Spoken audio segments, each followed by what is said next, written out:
Hello everyone, welcome back to my channel smart learning point. एक बार फिर से आप सभी का अपने चैनल स्मार्ट लर्निंग पॉइंट में स्वागत है। तो आपका टॉपिक क्या चल रहा है? वैदिक संस्कृत टॉपिक चल रहा है और किस उसका चल रहा है? एशियन इंडियन हिस्ट्री का चल रहा है। ओके, तो टॉपिक आप लोगों ने देखा। आपको बता दें इस टॉपिक का यह सेट नंबर 3 होने वाला है। इससे पहले मैंने इसी टॉपिक का 1, 2 सेट कंप्लीट करवा दिया है। जिस स्टूडेंट ने नहीं देखा है तो जाकर देख ले। और नए स्टूडेंट के लिए मैं बता दूं, यहाँ ये सिर्फ प्रैक्टिस सेट ही नहीं है, साथ में मैं ये भी बताना चाहती हूँ कि ये ऐसे क्वेश्चन है जो कि काफ़ी बार अलग अलग कॉम्पिटिटिव एग्ज़ामों में देखने को मिलते हैं। तो आपको बता दें कि 2 बेनिफिट हमारी वीडियो से आप लोग को है। पहला, आप टॉपिक वाइज यहाँ प्रैक्टिस सेट कर लगा सकते हैं, प्रैक्टिस कर सकते हैं। साथ में जो क्वेश्चन मैं बता रही हूँ वो इम्पॉर्टेंट क्वेश्चन रहते हैं टॉपिक वाइज, तो वो भी ध्यान देना है आप लोग को। तो चलिए स्टार्ट करते हैं कि आपका क्वेश्चन क्या है। तो ध्यान देंगे, क्वेश्चन यहाँ देखने को मिला है कि सूची फर्स्ट एंड सूची सेकेंड को आपको मैचिंग करना है। सूची फर्स्ट ए में ऋग्वेद, यजुर्वेद, सामवेद और अर्थवेद दिया गया है। ठीक है। अब सूची सेकेंड में कह रहा है संगीत में स्त्रोत और कर्मकांड, तंत्र मंत्र, वशीकरण, स्तोत्र एवं प्रार्थनाएं। मतलब किस उससे कौन सा संबंध, जैसे ऋग्वेद में क्या पढ़ा गया है, यजुर्वेद में, सामवेद में, अर्थवेद में। तो आपको पता होगा सामवेद में संगीत की बात कही गई है। इसी तरीके से आपको टिक करना है। अगर आप लोगों ने बुक अच्छे से स्टडी करते हैं तो प्रैक्टिस सेट लगाने में और भी मज़ा आता है। तो आपको बता दें, इस टॉपिक का ये क्वेश्चन काफ़ी बार अलग अलग कॉम्पिटिटिव एग्जामों में देखने को मिला है। आपको ये भी बताना चाहते हैं, इससे पहले मैंने आपका एक सीरीज चल रहा था, क्या चल रहा था? पॉलिटिकल साइंस, आपका संविधान चल रहा था। तो संविधान में जितनी छोटी बड़ी जितनी भी टॉपिक थी मैंने सेट वाइज पूरा कंप्लीट करवा दिया है। एंड ये भी बताया था कि कौन से क्वेश्चन काफ़ी बार एग्जाम में देखने को मिले हैं। जैसे कि थोड़ा सा आपको बता देते हैं, क्लू दे देते हैं। जैसे राष्ट्रपति, प्रधानमंत्री, उपराष्ट्रपति एटसेट्रा जितने भी आपके टॉपिक थे मैंने कंप्लीट करवा दिया है कि किस तरीके से क्वेश्चन पूछे गए हैं, और वो भी टॉपिक वाइज क्लियर करवाया था। तो बाय द वे हम अपने टॉपिक पर आते हैं। ध्यान देंगे यहाँ, तो इस तरीके से आपको मैचिंग करना है। अब देखिए, इसी क्वेश्चन का 4 ऑप्शन दिया गया है। आपका जो राइट ऑप्शन हो जाएगा वो आपका ए हो जाएगा। अब जैसे ऋग्वेद है, तो ऋग्वेद में आपको क्या देखने को मिलता है? स्तोत्र और प्रार्थनाएं देखने को मिलता है। यजुर्वेद में आपको क्या देखने को मिलता है? तो यजुर्वेद में स्तोत्र एवं कर्मकांड देखने को मिलता है। और सामवेद इसमें आपको क्या देखने को मिलता है? ध्यान देंगे, आपको संगीत में स्तोत्र मिलता है। मैंने बताया था कि सामवेद में आपको संगीत के बारे में देखने को मिलता है। अब यहाँ लास्ट कह रहा है अर्थवेद। तो अर्थवेद में आपका क्या हो जाएगा? तंत्र मंत्र और वशीकरण के बारे में कहा गया है। तो इस तरीके से जो राइट ऑप्शन हो जाएगा वो आपका राइट ऑप्शन ए हो जाएगा। आइए चलते हैं नेक्स्ट क्वेश्चन देखेंगे कि आपका नेक्स्ट क्वेश्चन क्या है। तो ध्यान देंगे, नेक्स्ट क्वेश्चन आ चुका है। यहाँ पर जो नेक्स्ट क्वेश्चन कह रहा है कि आरंभिक वैदिक साहित्य में सर्वाधिक वर्णित नदी है। तो यहाँ पूछ रहा है, ये कह रहा है कि जो आरंभिक वैदिक साहित्य थी उसमें जो सबसे सर्वाधिक वर्णित नदी है वो कौन सी है? काफ़ी कई नदियाँ थीं बट इसमें सर्वाधिक वर्णित नदी पूछ रहा है, तो आपको बताना है। तो आपका जो इसमें से 4 ऑप्शन है, इसमें से कौन सा राइट हो जाएगा? सिंधु। क्या? सिंधु। तो सिंधु जो है यह वैदिक साहित्य में सर्वाधिक वर्णित नदी मानी जाती है, सिंधु। ओके, बाकी का आपका क्या हो जाएगा? रॉन्ग ऑप्शन हो जाएगा। नेक्स्ट क्वेश्चन देखेंगे कि आपका नेक्स्ट क्वेश्चन क्या है। बट नेक्स्ट क्वेश्चन देखने से पहले मैं कहना चाहती हूँ कि अगर आप हमारे चैनल पर न्यू हैं, चैनल को सब्सक्राइब नहीं किया है और आपको पर डे न्यू टॉपिक पर वीडियो चाहिए सेट वाइज और इम्पॉर्टेंट क्वेश्चन के साथ, तो आप हमारे चैनल को जल्दी से सब्सक्राइब करें एंड बेल आइकन को प्रेस करना ना भूलें। ऐसे बेल आइकन बना होगा उसको आप लोग को प्रेस कर देना है। ओके, तो चलिए हम नेक्स्ट क्वेश्चन पर आते हैं। क्या कह रहा है? नेक्स्ट क्वेश्चन है कि उपनिषद काल के राजा अश्वपति शासक थे। तो कहाँ के शासक थे? काशी के, कि कैकेय के, कि पंचाल के, कि विदेही के? तो आपको कौन सा राइट ऑप्शन देखने को मिला है? बी। तो जो राजा अश्वपति शासक थे उपनिषद के, वो कहाँ के थे? वो कैकेय के थे। अगला प्रश्न देखेंगे कि अगला प्रश्न क्या है। तो ध्यान देंगे, ये प्रश्न देखने को मिला है एग्जाम में कि पूछ रहा है कि अध्यात्म ज्ञान के विषय में नचिकेता और यम का संवाद, जो नचिकेता है और यम का संवाद है वो किस उपनिषद में प्राप्त होता है? तो आपको बता दें यह किस उपनिषद में प्राप्त होता है। और ऑप्शन में राइट ऑप्शन कौन सा है, कठोपनिषद में। क्या, कठोपनिषद में। देखिए आप लोग इसे टफ ना समझे क्योंकि ये क्वेश्चन पूछे गए हैं। यही क्वेश्चन की बात कर लें, ये भी कई एग्जाम में देखने को मिला है कि नचिकेता और जो यम का संवाद हुआ था वो किस उपनिषद में प्राप्त होता है। तो वो किस उपनिषद में प्राप्त होता है, कठोपनिषद में प्राप्त होता है। ओके, अगला प्रश्न है, यहाँ ध्यान देंगे। अगला प्रश्न पूछ रहा है कि वैदिक नदी कुभा जिसे काउल भी कहते हैं का स्थान कहाँ निर्धारित होना चाहिए। तो कहाँ निर्धारित होना चाहिए, ध्यान देंगे आप लोग, अफ़गानिस्तान में। कहाँ निर्धारित होना चाहिए, अफ़गानिस्तान में निर्धारित होना चाहिए। नेक्स्ट क्वेश्चन देखेंगे कि आपका नेक्स्ट क्वेश्चन क्या है। तो ध्यान दें, आपका नेक्स्ट क्वेश्चन आ चुका है, कह रहा है कपिल मुनि द्वारा प्रतिपादित दार्शनिक प्रणाली है। तो जो कपिल मुनि हैं उनके द्वारा जो प्रतिपादित दार्शनिक प्रणाली है वो क्या है। तो देखिए यहाँ ध्यान देंगे, पूर्व मीमांसा, सांख्य दर्शन, न्याय दर्शन की उत्तर मीमांसा। तो आपको बता दें यहाँ जो कपिल मुनि द्वारा प्रतिपादित दार्शनिक प्रणाली है वो सांख्य दर्शन है। क्या है, सांख्य दर्शन है। तो ये भूलिएगा नहीं क्योंकि ये वेरी इंपॉर्टेंट क्वेश्चन है एग्जाम के पॉइंट व्यू ऑफ से। ओके, तो नेक्स्ट क्वेश्चन देखेंगे कि आपका नेक्स्ट क्वेश्चन क्या है। अगला प्रश्न आ चुका है, कह रहा है कि भारत के किस स्थल की खुदाई से लोहा धातु के प्रचलन के प्राचीनतम परिणाम मिले हैं। तो भारत के किस स्थल से खुदाई के दौरान लोहे धातु के प्रचलन के प्राचीनतम प्रमाण मिले हैं। तो देखिए यहाँ आपका जो हो जाएगा, क्या हो जाएगा, देखिए 4 ऑप्शनों में से राइट ऑप्शन है आपका अतरंजी खेड़ा। क्या, अतरंजी खेड़ा। तो अतरंजी खेड़ा से खुदाई के दौरान लोहे धातु के प्रचलन के प्राचीनतम प्रमाण मिले हैं। कहाँ, Atranji Khera. B option is the right option है। नेक्स्ट क्वेश्चन देखेंगे कि नेक्स्ट क्वेश्चन क्या है। तो अगला क्वेश्चन यहाँ ध्यान देंगे, कह रहा है निम्नलिखित में से किसका संकलन ऋग्वेद पर आधारित है। तो निम्नलिखित में किसका जो संकलन है वो ऋग्वेद पर आधारित है। तो यहाँ ध्यान देंगे, क्या यजुर्वेद, सामवेद, अर्थवेद कि इनमें से कोई नहीं। तो आपको बता देना चाहते हैं कि जो सामवेद है इसका जो संकलन है वो ऋग्वेद पर आधारित है। किस पर आधारित है इसका सामवेद का संकलन, ऋग्वेद पर आधारित है। आई होप इतना आपको क्लियर हो गया होगा कि किसका संकलन जो है वो ऋग्वेद पर आधारित है, तो वह आपका सामवेद है। B option is the right option हो जाएगा। अगला प्रश्न देखेंगे कि क्या है। तो देखिए ध्यान देंगे आप लोग, यहाँ आ चुका है नेक्स्ट क्वेश्चन।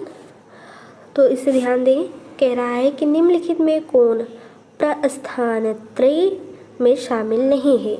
क्या कह रहा है, प्रस्थानत्रयी में शामिल नहीं है। तो भागवत नहीं शामिल है। जो प्रस्थानत्रयी होती है उसमें जो भागवत है वो शामिल नहीं है। बाकी भगवत गीता, ब्रह्मसूत्र उपनिषद है, बट आपका इसमें पूछ रहा था कौन शामिल नहीं है, तो वो भागवत हो जाएगा। ठीक है, भागवत हो जाएगा। अगला प्रश्न है यहाँ कि क्रम का सिद्धांत संबंधित है। किसका, क्रम का जो सिद्धांत है वो संबंधित है। अब देखिए क्रम का जो सिद्धांत होता है क्या न्याय से संबंधित है कि मीमांसा से कि वेदांत से कि वैशेषिक से। तो आपको बता देना चाहते हैं कि इसमें से जो राइट ऑप्शन हो जाएगा वो बी ऑप्शन हो जाएगा। जो क्रम का सिद्धांत है वो आपका स्पेशल जो है मीमांसा से संबंधित है। किससे, मीमांसा में ही क्रम का सिद्धांत है। मतलब क्रम का सिद्धांत किससे संबंधित है, आपका मीमांसा से संबंधित है। तो B option is the right option हो जाएगा। नेक्स्ट देखते हैं, नेक्स्ट ध्यान दें, आ चुका है, कह रहा है कि सूची फर्स्ट एंड सूची सेकेंड को मैचिंग करना है आप लोग को। सूची फर्स्ट में कह रहा है अर्थवेद, ऋग्वेद, यजुर्वेद और सामवेद। अब देखिए जैसा कि मैंने अभी फर्स्ट ऊपर क्वेश्चन में बताया था, उसी तरीके से ये भी है कि अर्थवेद में क्या देखने को मिलता है, ऋग्वेद में क्या मिलता है, यजुर्वेद में क्या मिलता है और सामवेद में। जैसा कि सामवेद में संगीत के बारे में होता है तो इसका 4 हो जाएगा मैचिंग। ठीक है, तो चलिए देख लेते हैं ऑप्शन में।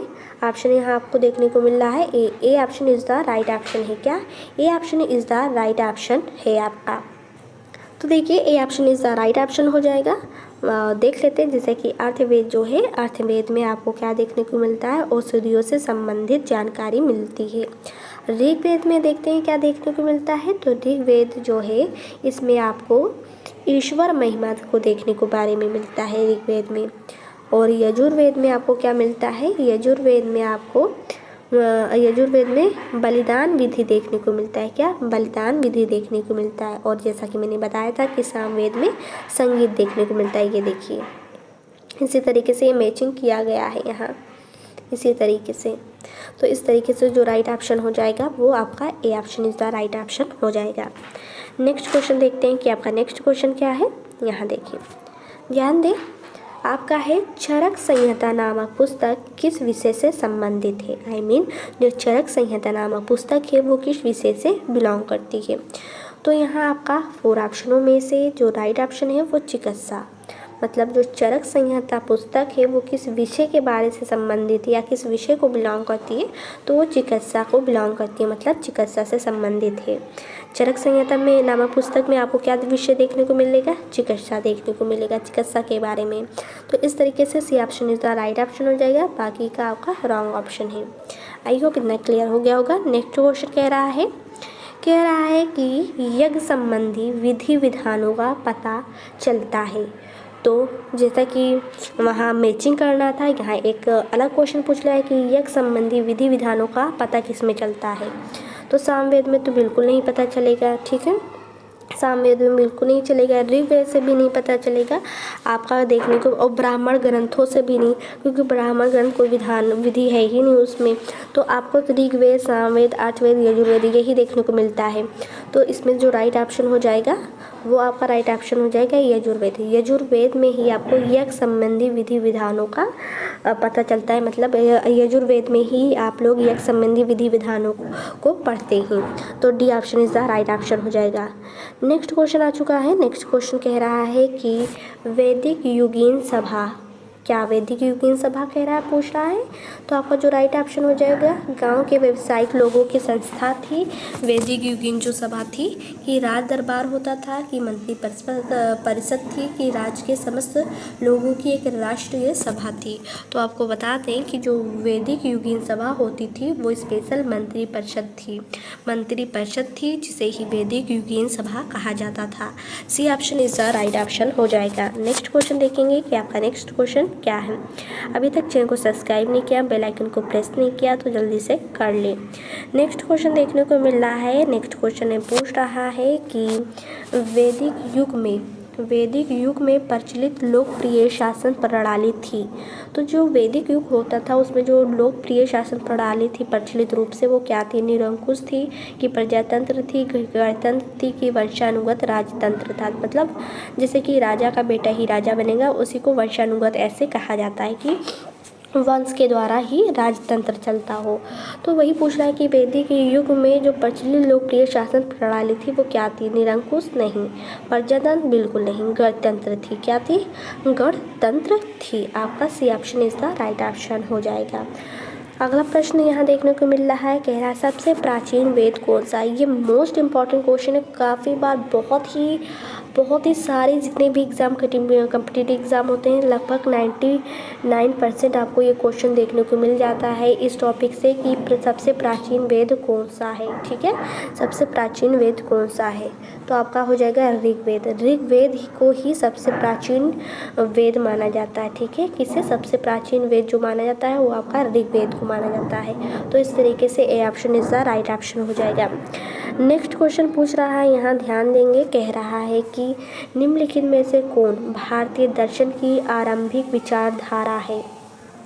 तो भारतीय दर्शन की जो आरंभिक स्टार्टिंग जो विचारधारा थी वो क्या है, आपकी सांख्य। क्या है, सांख्य। तो Sankhya is the right option हो जाएगा। भारतीय दर्शन की स्टार्टिंग विचारधारा आपकी Sankhya, A option is the right option है। देखिए मैं क्वेश्चन एंड आंसर काफ़ी रिपीट करती हूँ जिससे कि आपको ज़्यादा क्लियर हो जाए और काफ़ी देर तक, काफ़ी लॉन्ग टाइम तक आप लोग को याद रहे। देखिए कोई बार बार चीज़ें अगर देखा जाए या पढ़ा जाए तो वो काफ़ी जल्दी याद हो जाती है और कभी नहीं भूला जा सकता है उसे। नेक्स्ट क्वेश्चन कह रहा है कि सांख्य, योग, न्याय, वैशेषिक, मीमांसा और वेदांत इन 6 भिन्न भारतीय दर्शनों की स्पष्ट रूप से अभिव्यक्ति हुई है। तो ये जो अभिव्यक्ति हुई है ये वैदिक युग में हुई है। ठीक है, मतलब क्या कह रहा है, जो सांख्य है, योग है, न्याय है, वैशेषिक है, मीमांसा है, वेदांत है, इन 6 भिन्न भारतीय दर्शनों की जो स्पष्ट रूप से अभिव्यक्ति हुई है, उभरा हुआ है, किस काल में उभरा हुआ है, किस युग में, तो आपको बता दें वैदिक युग में। क्या? वैदिक युग में। अगर सिर्फ यही पूछा सांख्य का किस दर्शन की स्पष्ट रूप से अभिव्यक्ति हुई है तो भी कहेंगे वैदिक युग में। यहाँ 6 साथों में दे दिया गया है। अगला प्रश्न यहाँ देखने को मिल रहा है, कह रहा है कि क्या कह रहा है, निम्नलिखित में वह दस्तकारी कौन सी है जो आय द्वारा व्यवहार में नहीं लाई गई थी। तो आपकी क्या हो जाएगी, आपकी वो हो जाएगी लुहार। ठीक है, क्या हो जाएगी, लुहार। लुहार जिसे लुहारगिरी कहते हैं। तो यही जो दस्तकारी थी कौन सी थी जो आय द्वारा व्यवहार में नहीं लाई गई थी, तो वो थी लुहारगिरी। और सभी तो लाई गई थी, बढ़ईगिरी, आभूषण, मृतभांड, पाटरी। ठीक है, बट आपका दी नहीं लाया गया था, I mean लुहारगिरी। इस टॉपिक का सेट नंबर 3 का लास्ट क्वेश्चन आ गया, 20वां क्वेश्चन। यहाँ देखेंगे, देखिए हर सेट में मैंने आपको 20 मल्टीपल क्वेश्चन ही बताती हूँ, क्योंकि बच्चे काफ़ी बोर होने लगते हैं, इसलिए मैं 20 क्वेश्चन काफ़ी अच्छे डिटेल से समझा देती हूँ। तो यहाँ देखिए नेक्स्ट इसमें आपको मैचिंग करना है। कह रहा उपवेद दिए गए हैं, ये आयुर्वेद, धनुर्वेद, गंधर्व वेद और शिल्पवेद। और अर्थशास्त्र दिया गया है, तो यहाँ ऋग्वेद, यजुर्वेद, सामवेद और अर्थवेद आपको मैचिंग करना है। तो जब आप मैचिंग करेंगे तो आपका जो राइट ऑप्शन हो जाएगा वो ऑप्शन ए हो जाएगा। मतलब यहाँ जो आपका आयुर्वेद है, आयुर्वेद वो आपको ऋग्वेद से है, और जो धनुर्वेद है वो आपका यजुर्वेद से है, और गंधर्व वेद जो है सी वाला वो 3 से है, मतलब सामवेद से है। फिर नेक्स्ट कह रहा है शिल्पवेद जो है वो आपको अर्थवेद से है। ठीक है, इस तरीके से मैचिंग करना था इसे। तो यही सारे क्वेश्चन हैं जो कि काफ़ी बार अलग अलग कॉम्पिटिटिव एग्जामों में देखने को मिलते हैं। तो आपका टॉपिक था वैदिक संस्कृत, एंड वैदिक संस्कृत का या सेट नंबर 3 था। इससे पहले मैंने सेट नंबर 1, 2 कंप्लीट करवाया है। जिस स्टूडेंट ने नहीं देखा है तो जाकर देख लीजिएगा, क्योंकि बहुत ही इम्पॉर्टेंट है। तो इस subject I mean Asian Indian history के में इससे पहले, इस टॉपिक से पहले मैंने एक टॉपिक और भी क्लियर करवाया था आपका, हड़प्पा सभ्यता से आने वाले प्रश्न, वो भी सेट वाइज प्रोवाइड करा दिया था, कंप्लीट करवा दिया था। तो आप लोग पिछला जितनी भी वीडियो इस चैप्टर I मीन इस सब्जेक्ट का पूरा करवाया है तो उसे आप लोग कंप्लीट अच्छे से कर लीजिएगा। तो तब तक के लिए इतना ही, दे मुझे इजाज़त। नेक्स्ट वीडियो में फिर से मिलेंगे। और हाँ, अगर आपने अभी तक चैनल को सब्सक्राइब नहीं किया, बेल आइकन को प्रेस नहीं किया, तो जल्दी से कर लीजिए, दोनों कामों को कर लीजिए, जिससे नोटिफिकेशन सबसे पहले आपको मिलते रहेंगे। तब तक के लिए दे मुझे इजाज़त। और हाँ, आपके संविधान का जितने भी टॉपिक हैं, जितने भी टॉपिक मैंने कंप्लीट करवा दिया, जाकर आप हमारे स्मार्ट लर्निंग पॉइंट चैनल में जाकर पूरे नीचे से आप लोग पूरे संविधान का पूरा सीरीज़ आप लोग देख लेंगे। एक एक वीडियो को आप लोग को पर डे देखना, जैसे आप लेटने जा रहे हैं तो उसे आप लोग अच्छे से कान में लगाकर बस सुन लेना है पर डे। इस तरीके से संविधान पूरा आपका कवर हो जाएगा। तब तक के लिए दे इजाज़त। Thank for watching this.